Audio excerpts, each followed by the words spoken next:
I remember the exact second it happened. Not the minute, not the hour, the second. I remember because the entire chamber went cold at the same time. 600 delegates from 42 species drawing breath together like a single organism that had just spotted something terrible moving in the dark.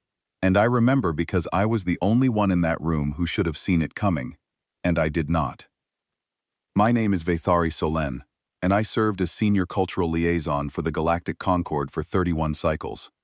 22 of those cycles were spent studying one species, living among them, eating their food, learning their strange and wonderful language, filing report after report about their habits and tendencies, and the peculiar way they navigated power without ever seeming to use it. I was the foremost non-human expert on Earth and its people. I had 900 reports in the official archive. I had been decorated twice for my contributions to interspecies understanding. I had given lectures at diplomatic academies across 12 systems on the topic of human integration. I was considered, by every measurable standard, the person in the galaxy who understood humanity best. And every single one of those reports was wrong. Not wrong in the way a scientist gets a decimal point in the wrong place. Wrong in the way a cartographer draws a beautiful detailed map of the wrong continent entirely. I had studied the surface of humanity so carefully, so thoroughly, so lovingly, that I had never once looked beneath it. And what was beneath it was so vast and so different from anything I had imagined that when it finally broke the surface, it changed the shape of the galaxy. The day the galaxy learned what was underneath began on a Wednesday, though humans were the only species that used that word. The Galactic Concord Council was convening for what should have been a routine legislative session, the kind of meeting where experienced diplomats like myself brought reading material because the motions were predictable and the outcomes were predetermined. 42 species, 600 delegates. A chamber built to impress, with its vaulted ceilings and floating light arrays, and acoustic engineering that made even a whisper carry to the farthest seat. I had been in that chamber 1,000 times. I had never once been afraid in it. That changed. The session had a single major agenda item, a motion called the Frontier Redistribution Accord. On paper, it was a territorial reallocation plan, the kind of dry administrative adjustment that put most delegates to sleep. In practice, it was something else entirely. 3 of the most powerful blocks in the Concord, the Draven Hegemony, the Torvan Syndicate, and the Quellis Dominion, had formed a coalition over the past several cycles. They had spent those cycles methodically consolidating power, redirecting trade routes, annexing unclaimed territories, and squeezing smaller species out of resource zones, with a combination of legal maneuvering and economic pressure that was technically within the rules, but morally somewhere in the vicinity of piracy. The Frontier Redistribution Accord was their latest move, and it was their most aggressive. It proposed the formal annexation of 3 star systems that were currently under humanitarian protectorate status. Protectorate status meant the systems were being administered by a neutral party for the benefit of displaced populations. Refugees from a border conflict that had burned through the region 4 cycles earlier had been resettled there. Medical stations had been built. Agricultural programs had been established. Schools had been opened. Children had been born in those systems who had never known any other home. The neutral party administering all of it was humanity. Humans had volunteered for protectorate duty when no other species would. They had funded the infrastructure out of their own budget. They had sent doctors and engineers and teachers and social workers who learned the refugees' languages and customs and celebrated their holidays alongside them. They had done it quietly, without fanfare, without demanding recognition, without leveraging it for political advantage. That was how humans operated. They saw a problem, they fixed it, and they moved on to the next one with a shrug and a cup of the bitter black liquid they called coffee. The coalition wanted those systems because they sat on rare mineral deposits that had been discovered after the refugee settlements were established. The Frontier Redistribution Accord would strip the protectorate status, transfer administrative control to the coalition, and give them legal access to the minerals. It said nothing about the refugees. It said nothing about the hospitals or the schools or the children who had been born there. It treated the people living in those systems as though they simply did not exist. I learned about the motion 3 days before the session, and my first reaction was anger on humanity's behalf. My second reaction was pity, because I knew exactly what would happen. Humanity would object. They would file a formal protest through proper channels. Ambassador Catherine Calloway would stand before the council and deliver a measured, eloquent, heartfelt speech about the moral obligations of governance and the rights of displaced populations. The chamber would listen politely, the coalition would vote the objection down, and humanity would accept the result with quiet dignity, the way they always did, because that was who they were. I had been watching them do exactly that for 22 cycles. 22 cycles of principled objections met with procedural dismissals. 22 cycles of eloquent speeches absorbed by walls that had already made up their minds. 22 cycles of patience and good faith, and the steady, uncomplaining work of building a better galaxy one medical station at a time, while the powerful carved up the map above their heads and laughed about it at dinner parties. Catherine Calloway was the human I knew best in the galaxy. She had served as Earth's senior ambassador to the Concord for 19 years, which made her one of the longest-serving diplomats of any species. She was tall for a human. With silver-streaked dark hair she kept pinned in a style that somehow managed to look both effortless and precise. She had a voice that could fill a room without ever rising above conversational volume. She smiled constantly. She remembered the names of every delegate's children, their birthdays, their favorite foods. She brought pastries to morning sessions and wine to evening receptions, and she had a habit of touching people's arms when she spoke to them that made even the most rigid species feel at ease. I had seen her diffuse a territorial dispute between two species that had been at war for centuries by sitting between their ambassadors at dinner and asking about their grandchildren. I had watched her resolve a trade embargo by spending 3 weeks learning an alien cooking technique so she could prepare a traditional meal for the offended party's delegation. She was, by any reasonable measure, the most skilled diplomat I had ever worked with, and she accomplished it all without ever once making anyone feel threatened or diminished or small. She had never once raised her voice in a council session, not once in 19 years. When other ambassadors shouted and threatened and pounded the speaking platform with their appendages, Calloway would wait until the noise subsided and then respond in a tone so calm it made the shouting seem ridiculous. It was devastating in its own quiet way, and the coalition had learned to simply talk over her and move on. I admired her. I also, I am ashamed to admit, felt sorry for her. I thought she was fighting a losing battle with the only tools she had. I thought her kindness was a limitation. I thought her patience was resignation dressed up in a diplomat's clothing. I was so wrong that the magnitude of my error still makes my stomach turn when I think about it in the dark hours of the night. The day before the session, I saw Calloway in the corridor outside the delegate dining hall. She was walking alone, which was unusual. She was normally surrounded by staff, or in conversation with other ambassadors. I stopped her to express my sympathies about the accord. I told her I thought it was unjust. I told her I would be voting against it, though I knew my single vote would not change the outcome. She looked at me, and she smiled. But it was wrong. The smile was wrong. I had seen Catherine Calloway smile 10,000 times. Her smiles were warm and genuine, and reached her eyes in a way that made her entire face change. This smile did not reach her eyes. This smile stopped at her mouth like it had hit a wall. Behind it, her eyes were doing something I had never seen before, something I did not have a word for in my language or in hers. They were calculating, they were measuring. And underneath the calculation, buried so deep that I could barely detect it, they were furious. She said, "Thank you, Vathari. That means more than you know." Her voice was the same, warm, measured, gracious. But there was something underneath it, a frequency I could not identify, like hearing a familiar song played in a key that did not exist. I watched her walk away, and I felt something cold move through me. I told myself it was nothing. I told myself I was projecting my own anxiety onto a woman who had spent 2 decades being unflappable. I told myself that the smile was just a tired smile, and the strange note in her voice was just stress, and the cold feeling was just my own overactive imagination. I was lying to myself, and somewhere deep in the part of my brain that had evolved to recognize danger before my conscious mind could name it, I knew I was lying. But I went home. I ate dinner. I reviewed my notes for the session. I went to sleep. I did not know that while I slept, the human delegation's offices went dark. I did not know that Ambassador Calloway had recalled every senior human diplomat on the station to a closed meeting that lasted 9 hours.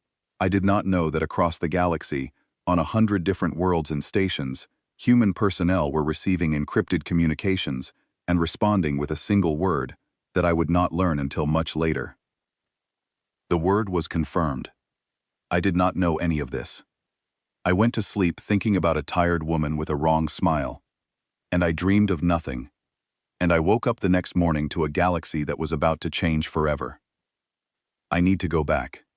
Before I tell you what happened in that chamber, I need to tell you about the 72 hours that preceded it, because I did not understand their significance at the time, and I need you to understand it now. When the Frontier Redistribution Accord was formally tabled, the Council rules mandated a 72-hour deliberation window before the vote.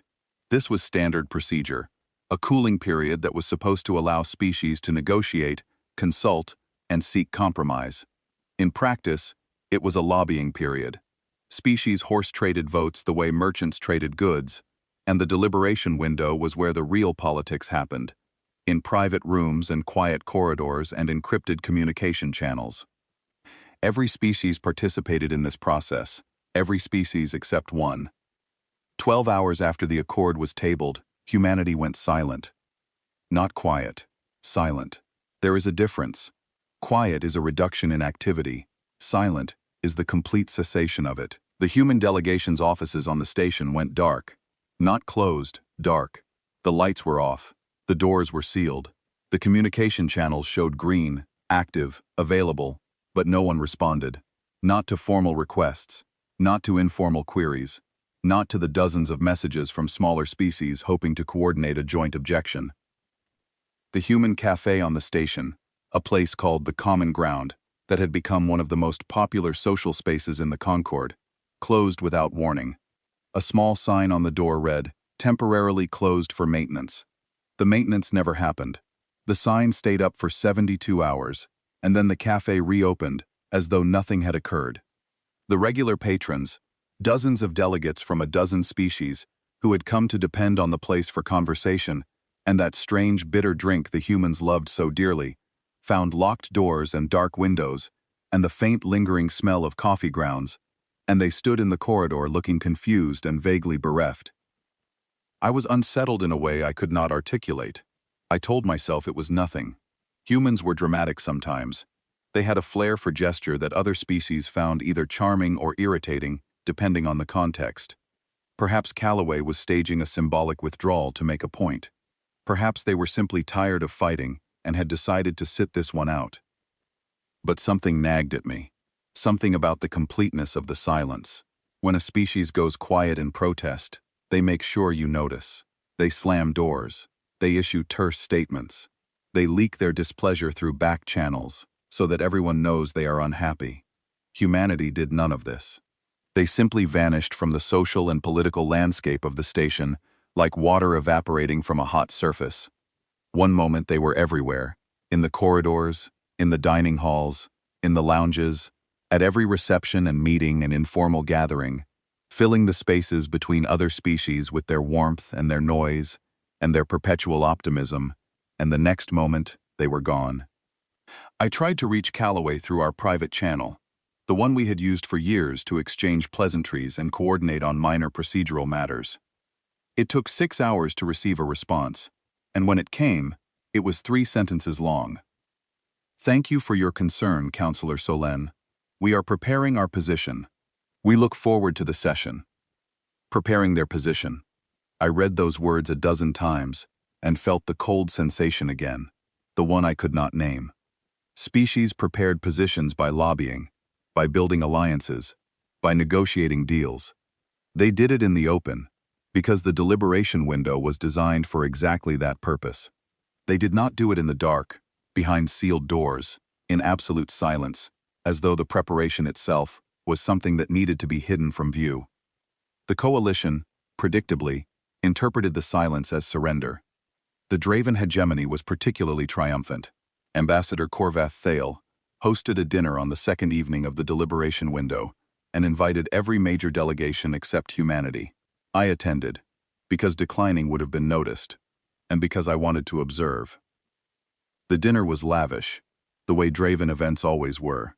Crystal vessels filled with luminescent spirits, a table that could seat 40, food imported from 3 different homeworlds, each dish more elaborate than the last. The Draven did not believe in subtlety. They believed in display, in the raw assertion of plenty, in making sure everyone in the room understood who controlled the resources and who did not. Korvath stood at the head of the table, with a glass of something bright and alcoholic, and he made a toast. He said, and I remember this word for word, because it would come to seem so profoundly foolish in retrospect, to the accord, and to the gracious retreat of our human colleagues, who have apparently decided that discretion is the better part of whatever it is humans have, instead of courage. The room laughed. Not everyone, but enough. The Torvan delegate smiled her thin, sharp smile. Several smaller species chuckled nervously, the way people laugh when the powerful are amused, and the cost of not joining in is unclear. I did not laugh. I was watching the empty chair where the human delegation would normally have sat, and I was thinking about a word that Calloway had used in a conversation 2 years earlier. We had been discussing human military history, a subject I found both fascinating and troubling, and I had asked her why humans placed such emphasis on studying their own wars when they claimed to value peace above all things. She had looked at me with a patient, almost sad expression, and she had said, "Because peace is not the absence of the capacity for violence, Vathari. Peace is the choice not to use it. You can only make that choice if you understand what you are choosing not to do."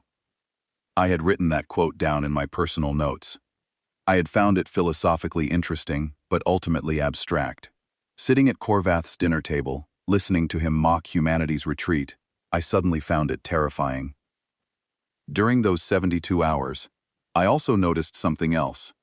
Something that most delegates missed entirely because they were not looking for it, and because it was so subtle that only someone who had spent 22 years studying human logistics would have caught it.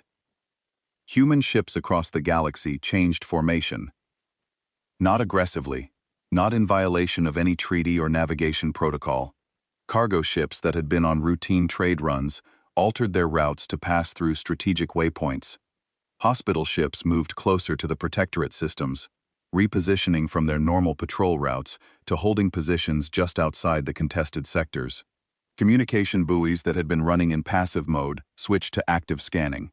Supply depots that normally maintained standard inventory levels received additional shipments from deep space. Every single adjustment was legal. Every single adjustment was routine enough to be explained by normal operational fluctuations, and every single adjustment was deliberate. I noticed because I had access to the galactic shipping databases as part of my liaison work, and because I had spent years tracking human vessel movements for my reports. The changes were small. They were scattered across hundreds of star systems. They were the kind of thing that would only form a pattern if you were looking for one. I was not looking for one. I found it anyway. And when I found it, I felt the cold inside me deepen from a sensation into a certainty. Something was coming, something big, and whatever it was, humanity had been getting ready for it, while the rest of the galaxy was attending dinner parties and laughing at their silence. On the third evening, the night before the session, I could not sleep. I wandered the station's public corridors, something I occasionally did when my thoughts were too loud for my quarters. The station was quiet at that hour. Most species were asleep or preparing for the morning session. The corridors were empty and softly lit, and my footsteps echoed in a way that made me feel very small and very alone. I found Daniel Perry near the observation deck on level 14. He was a junior attaché in the human delegation, a young man with sandy hair and an easy smile, who had been assigned to the Concorde 2 years earlier. I had worked with him on several minor projects. He was bright, earnest, and unfailingly polite, the kind of human who made you understand why the species had such a reputation for warmth. He had once spent an entire afternoon helping a Cathali intern navigate the station's filing system, not because it was his job, but because the intern was struggling, and Daniel happened to be walking past, and could not bring himself to keep walking. He was standing at the viewport, looking out at the stars, and when he heard my footsteps, he turned, and his face did something complicated. It started as a smile, and then stopped. And what replaced it was an expression I had never seen on a human face before. It was pity. Not the condescending pity of a superior looking down at a lesser being. It was the helpless, genuine pity of someone who knows something terrible is about to happen, and cannot stop it, and cannot warn you, and is sorry, truly sorry, that you are standing where you are standing. "Counselor Solène," he said, "you should be sleeping." "So should you," I replied. He nodded and looked back at the stars. I stood beside him, and we were quiet for a long time. The silence was not comfortable. It was heavy with things unsaid, things that pressed against the walls of his restraint like water against a dam. "Daniel," I finally managed, "what is happening?" He did not answer immediately. He looked at his hands, and then he looked at me, and the pity in his eyes deepened until it was almost unbearable. "Counselor," he said, very softly, "you have always been kind to us, you and a handful of others. I want you to know that has not been forgotten. It will not be forgotten. But I need you to do something for me." "What?" "Tomorrow, during the session, do not sit in the coalition section. Sit with the neutral bloc, or with the Prelathi, or anywhere else. But not with the coalition." My hearts were beating too fast. Both of them. "Why?" He paused, and in that pause I heard the hum of the station's life support systems, and the faint vibration of the docking clamps holding a transport ship against the hull, and the distant, barely audible sound of my own breathing, and I understood that whatever he was about to say was going to change something inside me that could not be changed back. "Because tomorrow," Daniel Perry said, "we stop being polite." I stared at him. He held my gaze for a moment, and then he straightened up, wished me a good night, and walked away down the corridor. His footsteps were steady and unhurried, and he did not look back. I stood at the viewport for another hour, watching the stars, and trying to understand the shape of the fear that was growing inside me. It was not the fear of violence. Humans were not going to attack anyone. I knew that much. It was something else, something worse, a fear that I could not put into words, because I did not yet have the context to understand it. I was afraid because, for the first time in 22 years of studying humanity, I had the sudden disorienting sensation that I had been looking at a painting and only just realized it was a mirror. I was afraid because Daniel Perry had looked at me with pity, and pity requires knowledge, and whatever he knew that I did not know was big enough and terrible enough that a kind young man who liked me was sorry I was about to learn it. I went back to my quarters. I did not sleep. I pulled up every file I had on humanity, every report, every assessment, every footnote. Most of it was material I had read before, familiar and unthreatening. But in the margins, in the redacted sections, in the footnotes that nobody bothered to read, I found fragments that I had seen before and dismissed, and was now reading with new eyes that were not afraid of what they might find. A military capability assessment from First Contact, heavily redacted, with a single unredacted line that read, "Recommend classification level 9, revised upward from level 4 after full data review." Level 9. There were only 10 levels. No junior species had ever been classified above level 5. I had seen that line before, years ago, and I had assumed it was an error, a clerical mistake from a contact team that had been overly impressed by a new species. I had filed it away and forgotten about it. Now I stared at it and felt the foundations of my understanding shift beneath me like tectonic plates. A cultural note from the original contact team's linguist, tucked into an appendix that had been misfiled for 2 decades. It read, "Recommend that all diplomatic personnel be briefed on the distinction between human courtesy and human submission. These are not the same behavior. They are not even related behaviors. Failure to understand this distinction will result in catastrophic misassessment." And one more. A single line from the contact team's final summary, written by their commander and classified at the highest level. I should not have had access to it. I suspect it was included in my files by accident, or by someone who wanted me to find it. It read, "They are polite because they choose to be."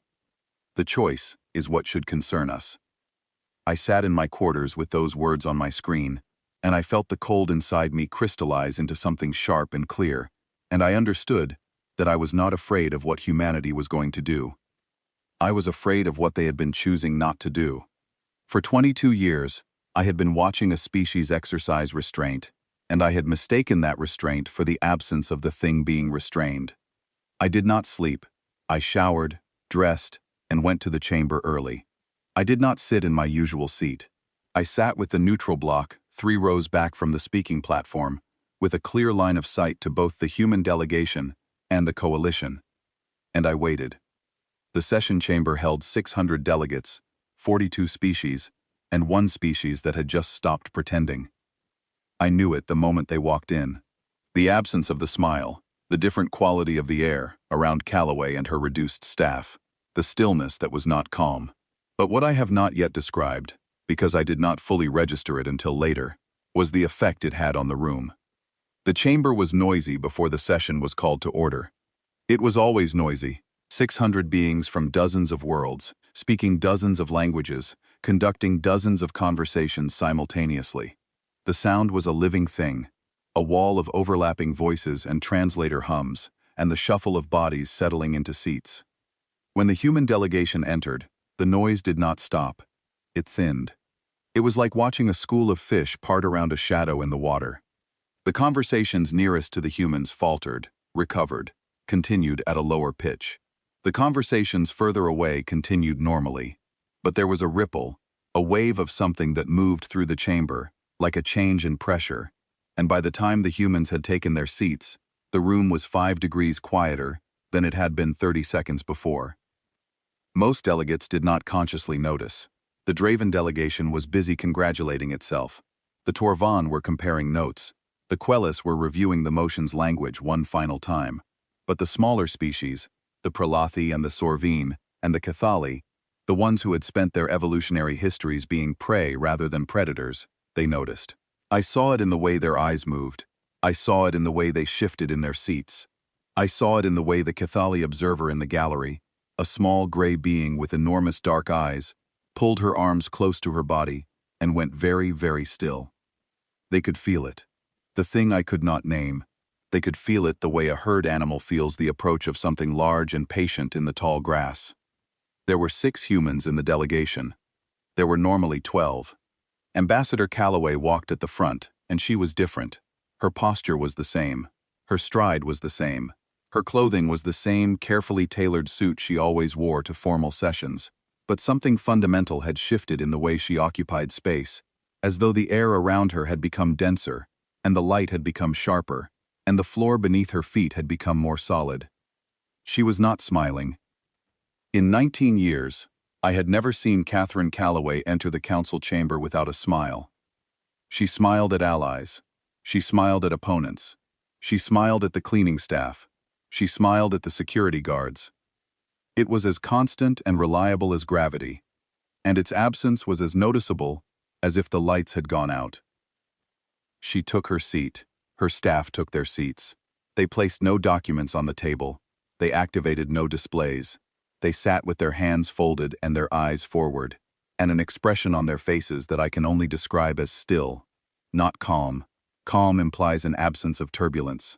This was something different. This was the stillness of deep water above a trench so deep that light could not reach the bottom.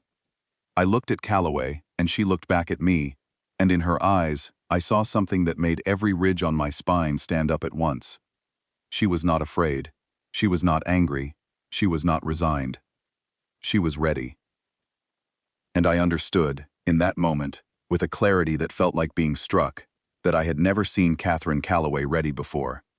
I had seen her prepared. I had seen her composed. I had seen her determined. But ready was different. Ready meant that something had been decided, something had been planned, something had been set in motion, and the only thing left was the execution. I gripped the arms of my seat, and for the first time in 31 years of service in that chamber, I was afraid. The session was called to order. The speaker, a Yelvathi elder named Dorvan, struck the resonance chime, and the chamber fell silent in the formal way, the way that protocol demanded. The silence was supposed to be ceremonial. On that morning, it felt like the silence before a detonation. Dorvan read the agenda. One item, the Frontier Redistribution Accord. He invited the sponsoring delegation to present. Korvath Tail rose from his seat like a monument unveiling itself. He was tall even by Draven standards, broad-shouldered and heavy-jawed, with skin the color of old iron, and eyes that sat deep in their sockets like weapons in a fortress. He walked to the speaking platform with the unhurried confidence of someone who has never lost a fight, and has stopped expecting to. He spoke for 40 minutes. I listened to every word, and I recorded every word, and I can tell you that in 40 minutes of speaking about a motion that would displace 300,000 refugees, he did not use the word people once. He said populations. He said demographic factors. He said resource allocation efficiency. He spoke about trade routes and mineral yields and strategic positioning and the long-term economic benefits of consolidated administrative oversight. He displayed charts and projections and economic models that showed, in clean, colorful lines, exactly how much wealth the mineral deposits would generate over the next 50 cycles. He was talking about taking homes away from families, and he made it sound like rearranging furniture. When he finished, he returned to his seat to scattered applause from his coalition. The Torvan delegate tapped her approval on the table. Marith of the Quellis sat motionless, staring at something nobody else could see. The speaker opened the floor for responses. The Pralathi ambassador stood first. She was small and thin, and her voice shook slightly, but she objected to the accord on humanitarian grounds. She cited the refugee protections in the Concord's founding charter. She spoke for 6 minutes with the careful precision of someone who has rehearsed every word, because she knows she will only get one chance to say them. When she finished, Korvath called for a procedural challenge, citing a technicality in the debate rules that limited response time for non-sponsoring species. The speaker, after a pause that was a fraction too long, sustained the challenge. The Pralathi ambassador sat down. Her hands were trembling. 2 more species objected. Both were overruled on procedural grounds. The coalition had spent the deliberation window locking down the rules of engagement so tightly that dissent was technically legal, but practically impossible. It was a masterpiece of bureaucratic suffocation, and it worked exactly as intended. Then Ambassador Catherine Calloway stood. The chamber went quiet. Not the formal quiet of protocol. The real quiet. The kind that happens when 600 beings stop breathing at the same time and do not realize they have stopped. She walked to the speaking platform with steps that were measured and precise, and completely without warmth. She placed nothing on the podium. She activated no display. She stood with her hands at her sides and looked out at the chamber, and her eyes moved across the rows of delegates with the slow, deliberate sweep of a searchlight crossing an open field. I had watched her give hundreds of speeches. She always began the same way: a greeting, a smile, an acknowledgement of the speaker, the chamber, the gravity of the proceedings. A note of gratitude, of shared purpose, of the privilege of serving alongside such distinguished colleagues. It was her signature. It was the thing that made people listen to her, even when they intended to ignore her. She skipped all of it. "I will be brief," she said. Her voice was different. It was the same voice, the same timbre, the same accent, the same careful articulation. But the warmth was gone. Not reduced, not muted, gone. What remained was clean and precise and cold, like surgical steel, like the edge of something that had been sharpened in the dark for a very long time. The Frontier Redistribution Accord proposes the annexation of 3 star systems, currently under humanitarian protectorate status, administered by Earth, she said. Before this chamber votes on that motion, I would like to read a brief summary of the coalition's activities over the past 15 cycles. For the record, she did not wait for permission. She did not look at the speaker. She began, and she read a list. It was not a summary. It was an indictment. It was the most comprehensive, meticulously documented, ruthlessly specific accounting of corruption, manipulation, and institutional abuse that I had ever heard delivered in a public forum. She named dates. She named individuals. She cited communications, transaction records, internal memoranda. She described backroom deals between the Draven and the Torvan that had redirected medical supply shipments away from frontier systems to create artificial shortages that drove smaller species into economic dependency. She detailed a bribery scheme in which the Quellis Dominion had paid off 3 neutral arbitrators to rule in the Coalition's favor on a territorial dispute 7 cycles ago. She outlined a pattern of vote manipulation stretching back more than a decade, in which Coalition members had systematically coerced smaller species into supporting motions they opposed, by threatening trade sanctions, withholding infrastructure funding, and delaying permit approvals for colony expansion. She read the names of the officials involved. She quoted from their private communications. She provided file reference numbers for every piece of evidence. She described meetings that were supposed to be secret, conversations that were supposed to be private, transactions that were supposed to be untraceable. And with each new revelation, with each new name and date and file number, the chamber sank deeper into a silence so profound that it felt like pressure. She spoke for 1 hour and 14 minutes. She did not raise her voice. She did not speed up or slow down. She did not editorialize or comment or express outrage. She simply read, item by item, violation by violation, name by name, like a physician cataloging the symptoms of a disease so advanced that treatment was no longer the primary concern. The chamber was frozen. I looked around and saw 600 faces, locked in various stages of shock and horror. The Prilathi ambassador had her mouth open. The Sorvine delegate was gripping the edge of his desk so tightly that his knuckles had gone white. A Cathali observer in the gallery had covered her eyes with both hands. The coalition was disintegrating in real time. Korvath's face had gone from iron-colored to something approaching the shade of ash. Sinith Varro of the Torvan was physically leaning away from the speaking platform, as though distance could protect her from the words. Mirith of the Quellis was absolutely motionless, her expression unreadable, her eyes fixed on Calloway with an intensity that bordered on reverence. When Calloway finished the list, she paused.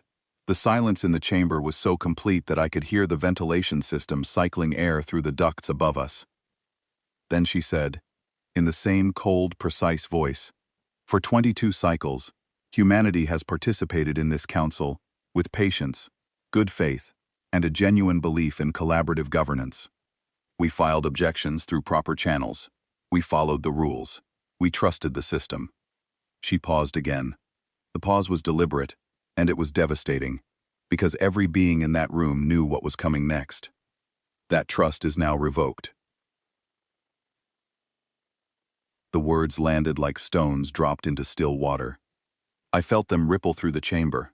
I felt them in my chest. I felt them in the way 600 beings shifted in their seats at the same moment, leaning forward or pulling back, adjusting their posture as though the temperature in the room had just changed by 10 degrees. Calloway continued. She was not making a speech. She was issuing a notification. Pursuant to Article 7 of the Concord's founding charter, Section 14, Subsection 3, I am formally invoking a vote of institutional integrity against the Draven hegemony, the Torvan Syndicate, and the Quellis Dominion. The chamber erupted, not in sound, but in movement. Every delegate who knew what a vote of institutional integrity was, and there were not many, because it had not been invoked in over 1,000 cycles, lunged for their reference materials. I saw aides scrambling through databases, saw translators struggling to render the legal terminology, saw the speaker himself lean forward in his chair with an expression of pure astonishment. A vote of institutional integrity was a mechanism buried so deep in the founding charter that most species had forgotten it existed. It was designed for exactly this situation, a circumstance in which the governing body itself had been compromised by internal corruption. If passed, it triggered a mandatory full audit of the accused parties' activities, froze all pending motions they had sponsored, and suspended their voting rights until the audit was complete. It required only a simple majority. It could not be blocked by committee. It could not be tabled. It could not be challenged on procedural grounds. It could not be delayed by military parity reviews or economic impact assessments or any of the 100 other procedural tools the coalition had spent years learning to weaponize. Calloway had found the one weapon in the entire legal framework of the Concord that the coalition could not defend against. and she had drawn it out in front of 600 witnesses and 14 billion viewers on the live broadcast. Korvath was on his feet.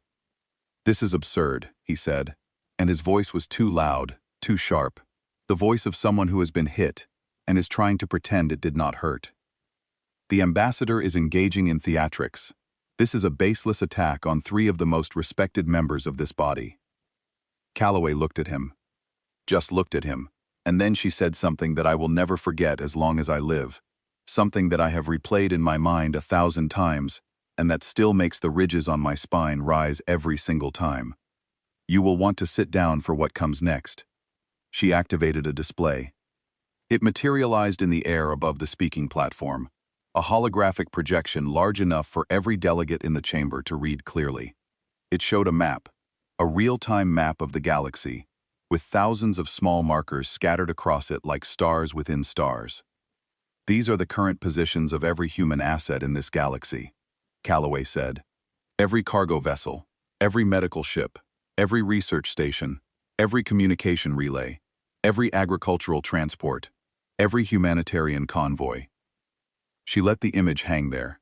The markers were everywhere. They were in every sector, every region, every trade corridor.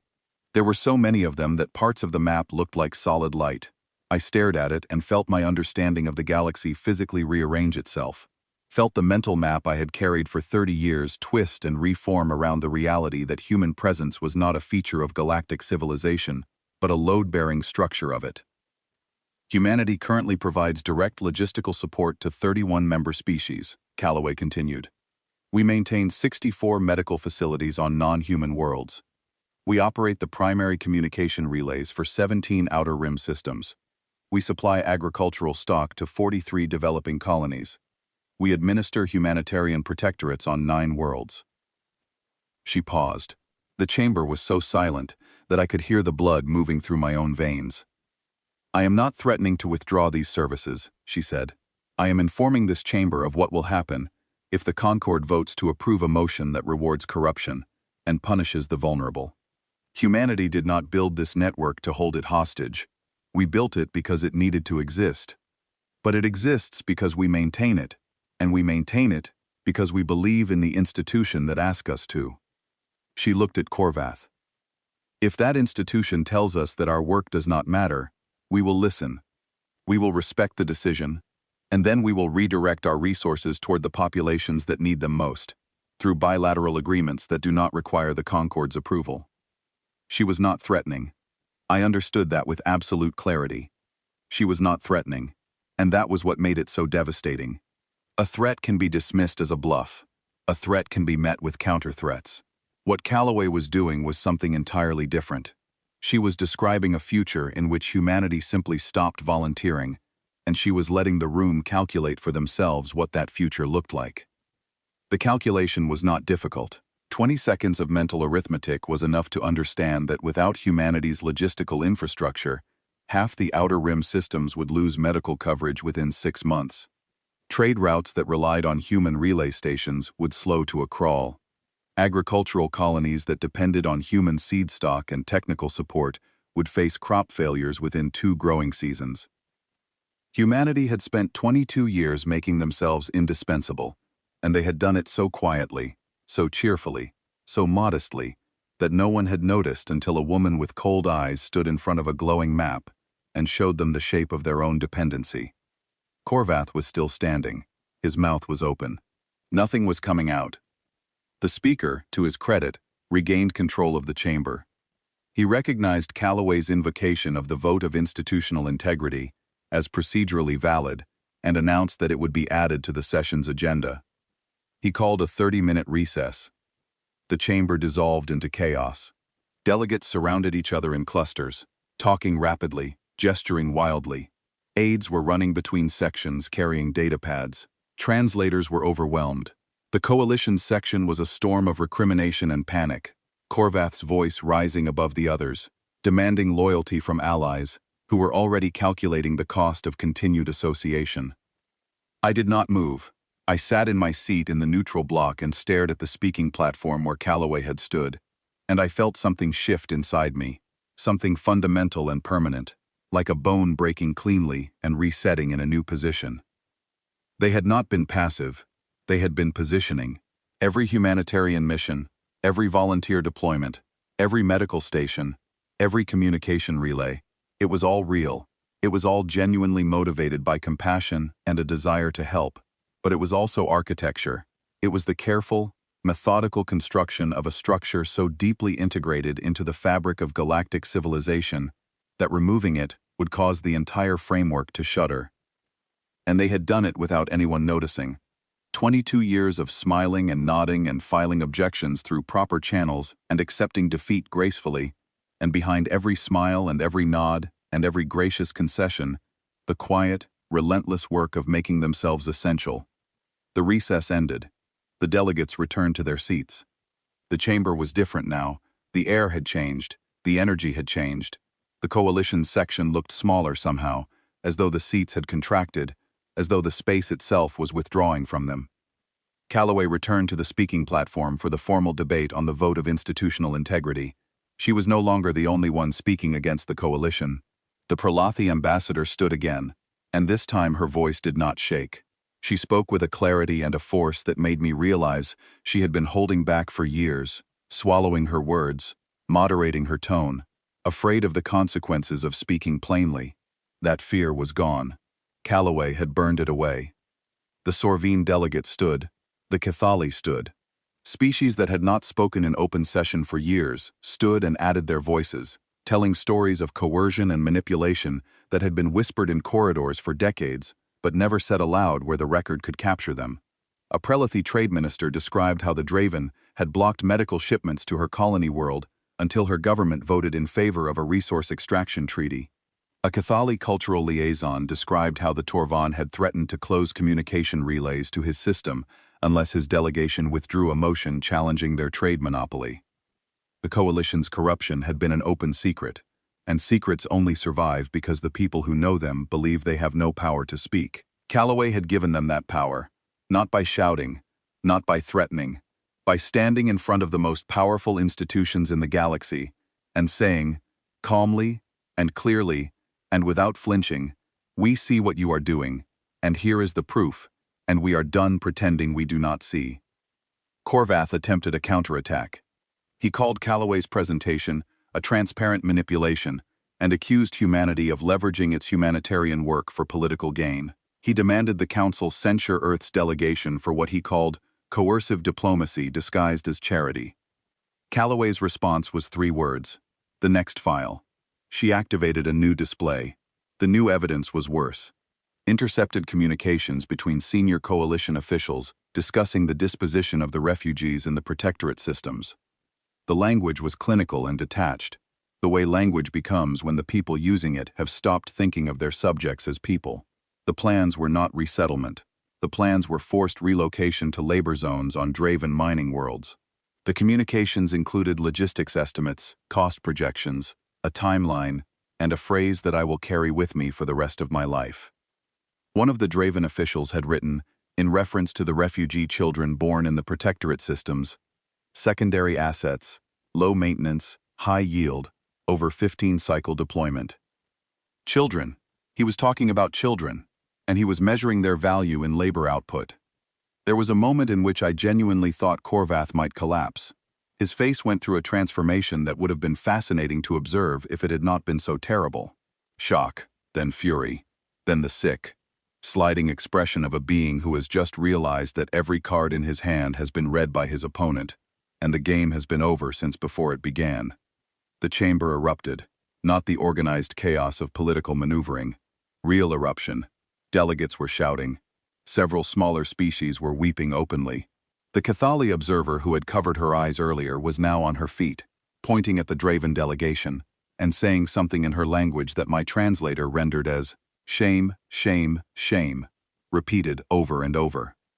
The Pralathi ambassador crossed the chamber floor and stood beside the human delegation. She did not say anything.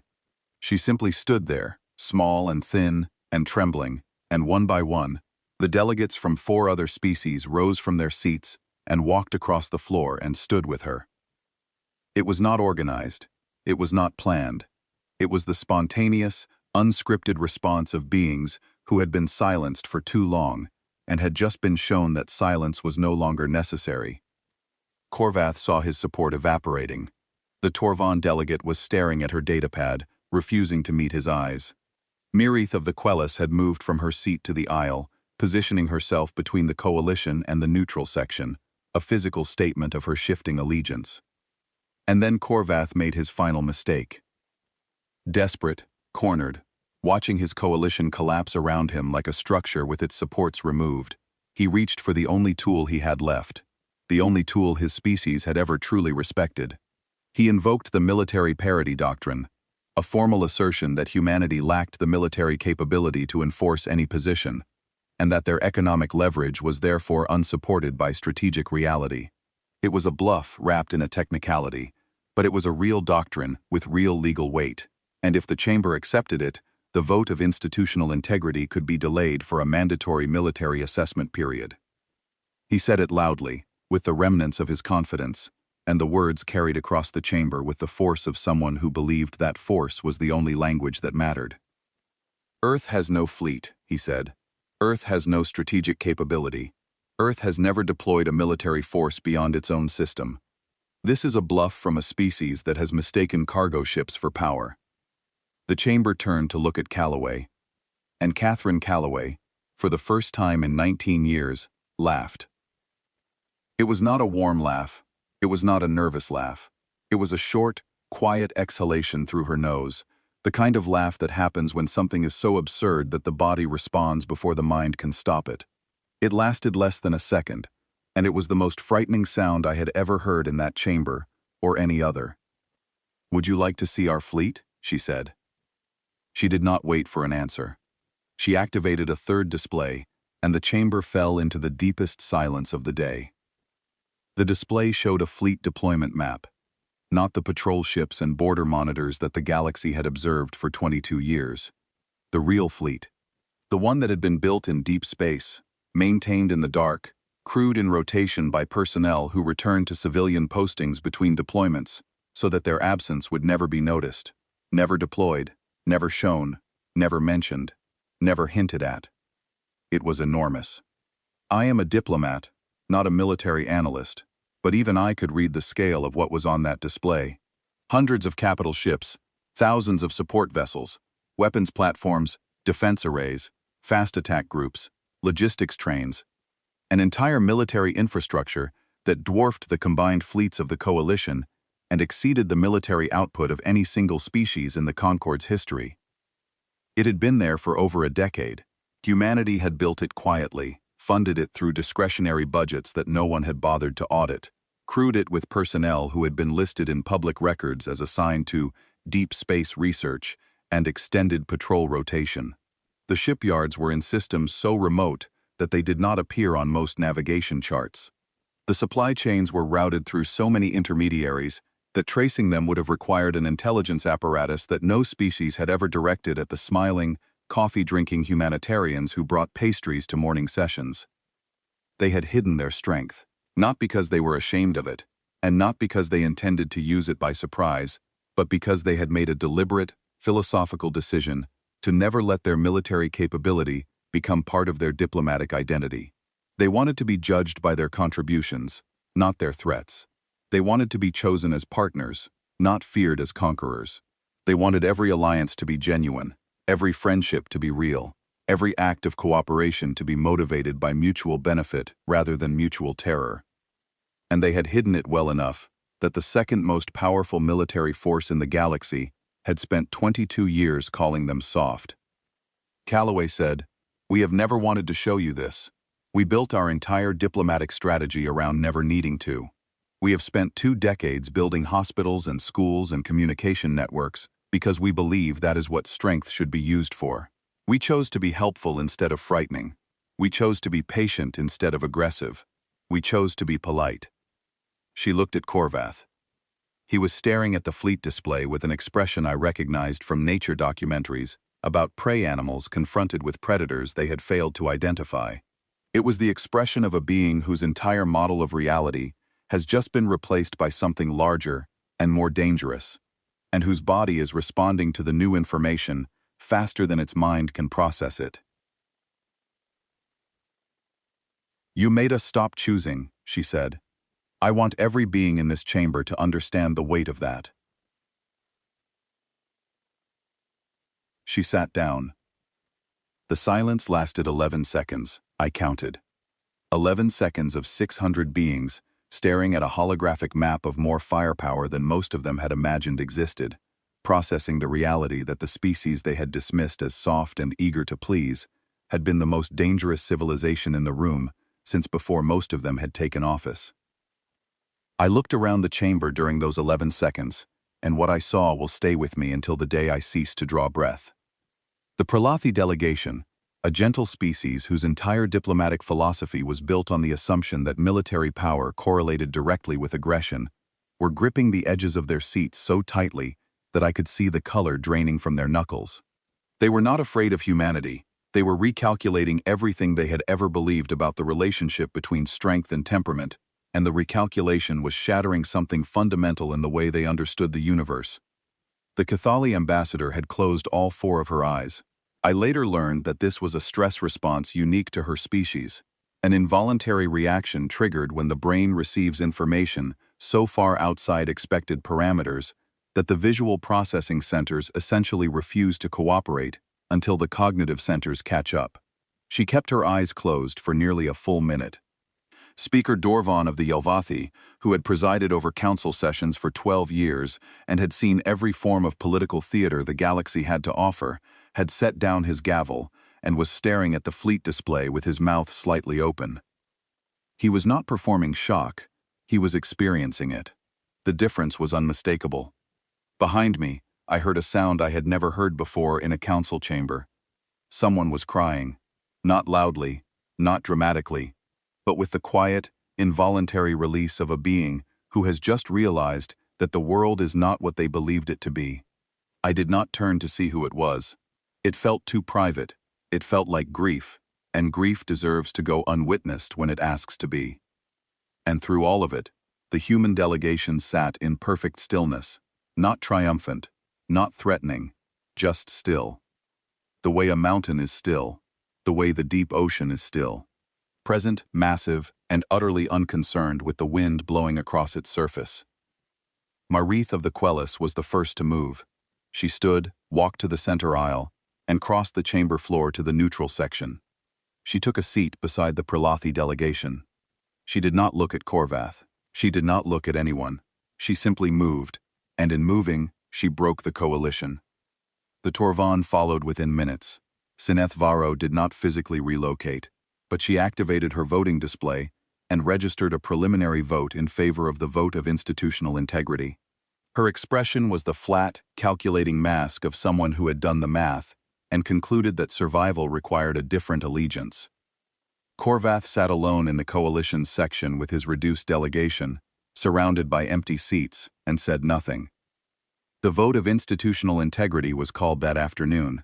It passed with a majority so overwhelming that the speaker did not bother reading the count. He simply said, "The motion carries," and moved to the implementation protocols. The Frontier Redistribution Accord was dead. The audit was initiated. The coalition was frozen. The refugees and the protectorate systems were safe. And humanity had done it without firing a single shot, without issuing a single threat, without raising a single voice. That was 3 cycles ago.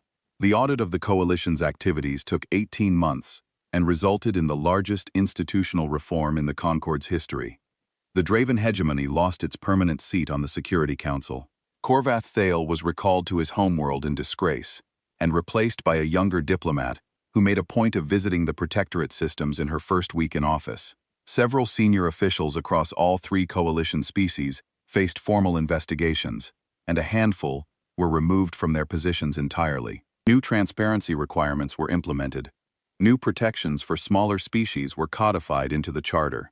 An independent oversight body was established to monitor institutional integrity, staffed by delegates from the species that had suffered most under the coalition's corruption. The Concord survived. It survived because humanity broke it open and forced it to look at its own rot, and because the smaller species who had been suffering in silence finally had permission to speak. Humanity went back to normal. That was the strangest part, the part that haunted me, and fascinated me, and kept me awake at night for weeks after the vote. Within 48 hours, the human cafe reopened. The medical ships returned to their routes. The communication relays continued operating. The humanitarian convoys resumed their schedules as though nothing had happened. The smiles came back, the coffee came back, the arm touching and the name remembering, and the pastries at morning sessions came back. But it was not the same. It could not be the same. Because now the galaxy knew what was behind the smile, and the knowledge changed the smile's meaning. It was still warm. It was still genuine. But it was also a choice, and everyone who saw it now understood the weight of the alternative. I met with Calloway privately, 3 weeks after the vote. She agreed to see me in her office, the same office that had been dark and sealed during the 72 hours of silence. It looked exactly as it always had. Photographs on the walls, mostly of people I did not recognize. Humans and aliens standing together in front of buildings and landscapes and medical facilities, smiling the way people smile when they are proud of something they built together. A plant on the desk that she had brought from Earth. Something with broad green leaves that she watered every morning with a small tin can. A handwritten note from a refugee child pinned to a small board behind her chair, drawn in bright colors with words in a language I did not recognize. She offered me tea. I accepted. We sat across from each other, and I asked the question that had been consuming me since the day the mask came off. Was it always there? I asked. All of it. The fleet, the evidence, the strategy. Were you always prepared for that moment? She sipped her tea and considered the question with the same careful attention she gave to everything. Not for that specific moment, she said, but for a moment like it, yes, from the beginning. 22 years, I said. You spent 22 years smiling and filing objections you knew would be ignored and accepting outcomes you knew were unjust. Why? Because the objections needed to be filed, she said. Because the record needed to exist. Because when the moment came, I needed to be able to stand in front of that chamber and say, with full documentation, that we had tried everything else first, that we had exhausted every legitimate avenue, that we had been patient beyond any reasonable expectation of patience. Because when you stop being polite, Bathari, the only thing that protects you from being called an aggressor is proof that you tried being polite for as long as it was possible. I stared at her. That is the most terrifying thing anyone has ever said to me. She smiled.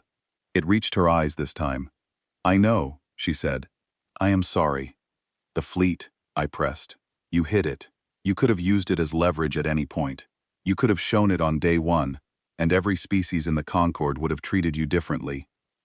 Yes, she agreed. They would have treated us the way they treated the Draven, with fear and deference and resentment. We did not want that. We wanted to be valued for what we contributed, not feared for what we could destroy. We wanted our relationships to be built on trust, not intimidation. And now? I asked. Now that everyone has seen it? She was quiet for a long time, long enough that I began to wonder if she was going to answer at all. She looked at the plant on her desk, and then at the child's drawing behind her chair, and then at me, and there was something in her eyes that I had not expected to see. Grief. Now we cannot put it back, she said finally. Now the galaxy knows, and knowing changes things. We will still be who we are. We will still bring pastries and build hospitals and remember birthdays, but there will always be a shadow behind it now, an awareness. And I grieve that, Vathari. I genuinely grieve it, because the version of the galaxy where nobody knew was better. The version where we were just the friendly species with the good coffee was better. That version is gone, and the coalition took it from us. And I am angry about that, in a way that I do not think I will ever stop being angry about. I saw it then, in her eyes, behind the warmth and the composure, and the impeccable diplomatic control. I saw the anger. It was not the hot, explosive anger of the Draven, or the cold, calculating anger of the Torvan. It was something uniquely human, a deep, patient, foundational anger, the kind that does not fade because it is not built on emotion but on principle. She was angry because the coalition had forced her to become something she had spent her career choosing not to be. and the injustice of that forced transformation burned in her like a star behind glass. "One more question," I said. "If the vote had failed, what would have happened?" Catherine Calloway set down her tea. She looked at me with eyes that were warm and kind, and absolutely unwaveringly certain. "It would not have failed," she said. "But if it had—" "It would not have failed," she repeated. "We did not leave that to chance either." She did not elaborate. I did not ask. Some doors are better left closed, and some answers are more frightening as silences than they would be as words. I thanked her for the tea. I stood. I walked to the door. And then I turned back and asked one final question, the question that had been underneath all the others, the question I had been carrying since Daniel Perry looked at me with pity in his eyes and told me to change my seat. "Catherine, was any of it real? The kindness, the patience, the smiles, the pastries. Was any of it real, or was all of it strategy?" She looked at me with an expression that I have spent 3 years trying to describe and have never found adequate words for. It was sad and proud and fierce and gentle all at the same time, and it held more truth than any diplomatic statement I had ever heard in 31 years of service. "It was all real," she said. "Every bit of it. The kindness is real. The patience is real. The desire to help is real. But so is everything underneath it. We are not one thing or the other, Vathari. We are both. We have always been both. We simply prefer to lead with the better half." She paused. "Your coalition made that impossible. I hope the next one is wiser." I went home that evening and sat at my desk for a very long time. The station hummed around me, the quiet machinery of a civilization that was still processing what it had witnessed, still adjusting to a galaxy that had been reshaped in a single afternoon by a woman who stopped smiling. Then I opened my files and deleted 22 years of reports, 900 documents, decades of analysis, all of it wrong, all of it looking at the surface and calling it the depth. I wrote a single paragraph. It took me 4 hours to get the words right, 4 hours of writing and deleting and rewriting, because every version felt either too simple or too complicated, and I was trying to compress 22 years of misunderstanding into something that future diplomats could hold in their minds like a warning they would never forget. Humanity is exactly what they appear to be: kind, patient, cooperative, and generous. They are also exactly what they do not appear to be: strategic, prepared, resolute, and utterly without illusion about the nature of power. The error is in believing these are contradictions. They are not. They are the same species, expressing different aspects of the same nature. Humanity chooses which face to show, and they have consistently chosen the gentler one. I recommend that the Concord never give them reason to choose otherwise. I filed the report. I closed the file. I went to the window of my quarters and looked out at the stars, the same viewport where Daniel Perry had stood 3 weeks earlier with pity in his eyes. The galaxy did not fear humanity after that day. Fear would have been simple. Fear is a reaction to a known threat, and reactions can be managed, and managed reactions become routine, and routine becomes complacency. What the galaxy felt was something more complicated, something that did not have a clean name in any language I knew. It was respect, real respect, the kind that is earned and not demanded, but it was laced with something else. A permanent, uncomfortable awareness, the knowledge that the most polite species in the galaxy had been the most powerful one all along, and they had chosen to be polite anyway, not because they had to, but because they wanted to.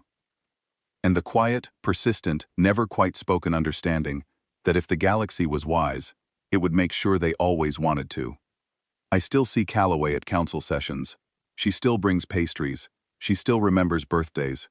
She still touches people's arms when she talks to them, and laughs at bad jokes, and drinks her terrible coffee with the contentment of a woman at peace with herself. The smaller species adore her more now than they ever did before, because they understand what she did for them. And the gratitude runs so deep that it has become part of their diplomatic culture. The Pralathi ambassador brings her flowers from her homeworld every spring. The Kethali send handwritten notes of thanks on the anniversary of the vote. The Sorvine named a medical station after her, which embarrassed her so thoroughly that she turned a shade of red I had not previously known humans were capable of producing. But she does not pretend anymore. The mask is gone. Not because she removed it, but because the galaxy learned to see through it.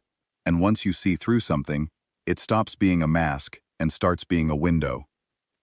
And through that window, if you look carefully, if you look the way I should have been looking for 22 years, you can see both halves of what humanity really is. The warmth and the steel, the gentleness and the resolve, the hand extended in friendship, and the fist held behind the back, not clenched, not raised, just present, just ready. I keep a copy of the session recording on my personal device. I have watched it 47 times. I always stop at the same frame, the frame where Calloway's smile disappears, the frame where the warmth leaves her eyes, and something older and harder takes its place. The frame that separates the galaxy I thought I lived in from the galaxy I actually live in. I have labeled that frame with a note that I want every diplomat who comes after me to read and understand and carry with them like a scar. This is what a warning looks like. We missed it.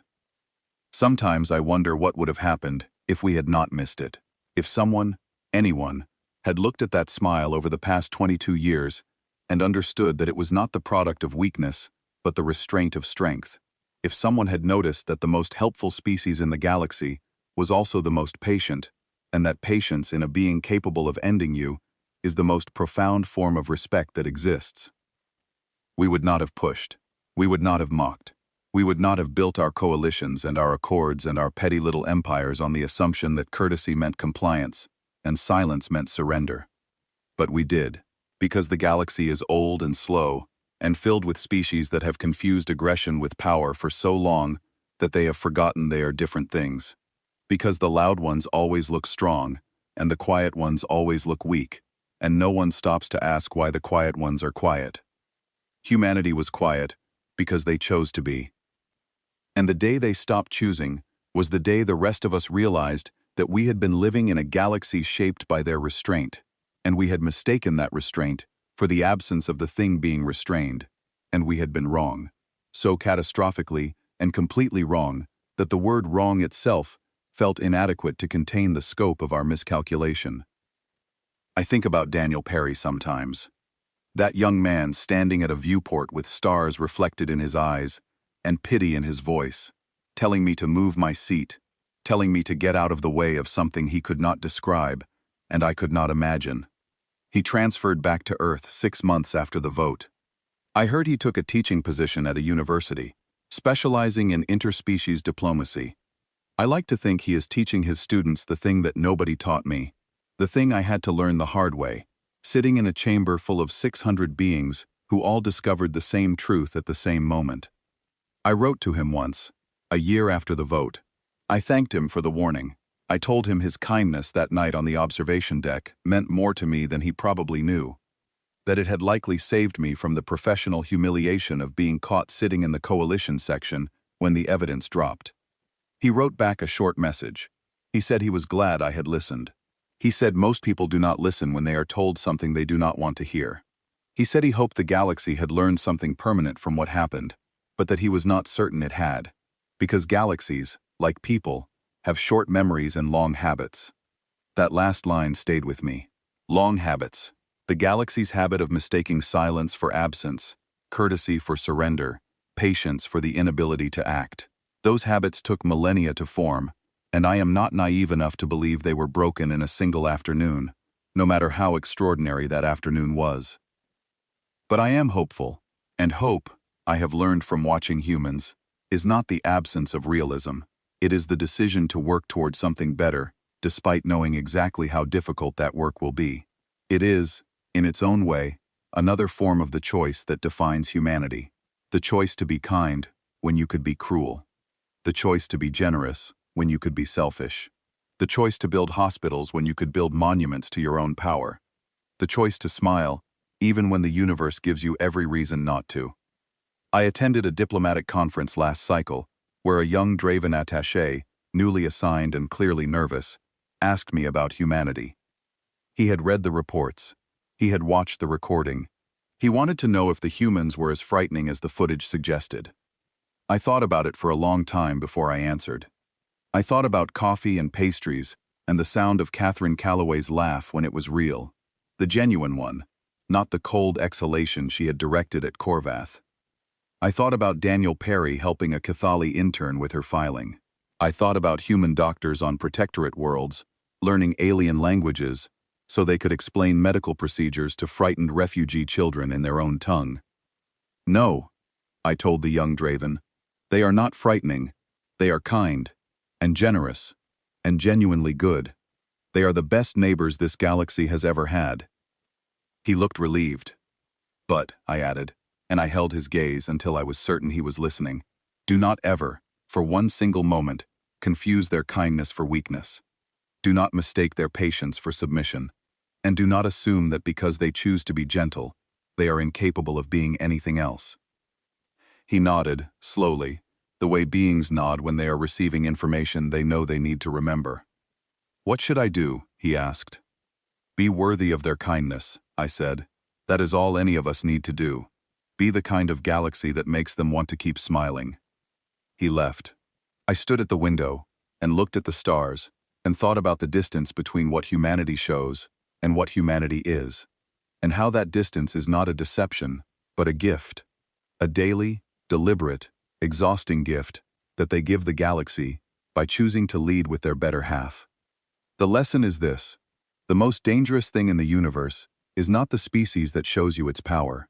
It is the species that has power and shows you kindness instead, and means it, and keeps showing it, day after day, year after year, decade after decade, even when you mock it, even when you exploit it, even when you take it for granted so completely that you forget it is a choice and begin to believe it is a limitation. Because that kindness is not weakness, it is a decision, and every decision can be reversed. And the day it is reversed, you will wish, with every cell in your body and every thought in your mind, and every breath you have left, that you had been wise enough to make sure it never needed to be. The humans have a phrase for it. They say, speak softly, and carry a big stick. I used to think I understood what that meant. Now I know that I did not understand it at all, and the gap between what I thought it meant and what it actually means is the gap between studying a species and knowing one, between reading about fire and standing in it, between watching a smile and understanding what it costs to maintain it. The galaxy is different now, not broken, not healed, just different, changed at a molecular level by an afternoon that cannot be undone. The Concord works better than it did before, not because of fear, but because of awareness. Because every species in that chamber saw what happens when the polite mode switches off, and every species decided, independently and unanimously, and with the desperate sincerity of beings who have glimpsed the alternative, that they preferred the version with the smile. So they earned it. They reformed their institutions. They protected their vulnerable. They held their powerful accountable. They did the work that should have been done decades ago, not because humanity forced them to, but because humanity showed them what it looked like when someone finally said enough. And Catherine Calloway still brings pastries to morning sessions. And she still smiles. And the smile is real. And behind it, still and quiet and patient and vast, is everything else. And the galaxy, finally, is wise enough not to ask to see it again.